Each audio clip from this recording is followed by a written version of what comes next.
కేరళను వణికిస్తున్న monkey pox. Nipah వైరస్లు ఒకే వ్యక్తిలో 2 వైరస్లు గుర్తింపు. సరిహద్దు రాష్ట్రాల్లో హై అలర్ట్. కేరళను వైరస్లు వణికిస్తున్నాయి. ఇప్పటికే మంకీ పాక్స్ కేరళను షేక్ చేస్తుండగా నిఫా వైరస్ మళ్లీ కలకలం సృష్టిస్తోంది. అంతేకాదు ఒకే వ్యక్తిలో అటు నిఫా ఇటు మంకీ పాక్స్ లక్షణాలు బయటపడుతుండటం కేరళను మరింత కుదిపేస్తోంది.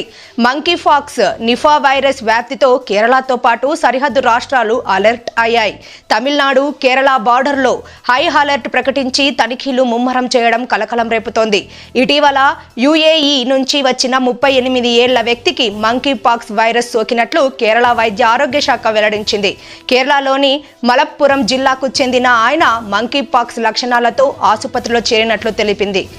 మంజేరి ఆసుపత్రిలో చికిత్స పొందుతున్న అతని శాంపుల్స్ను కోజికోడ్ వైరాలజీ ల్యాబ్కు పంపగా పాజిటివ్గా తేలింది. దాంతో దేశంలో రెండో మంకీ పాక్స్ కేసు రికార్డ్ అయింది. అలర్ట్ అయిన కేరళ అధికారులు దుబాయ్ నుంచి వచ్చిన ఆ వ్యక్తి ఎవరెవరిని కలిశారో వారిని ట్రేస్ చేసే పనిలో పడ్డారు.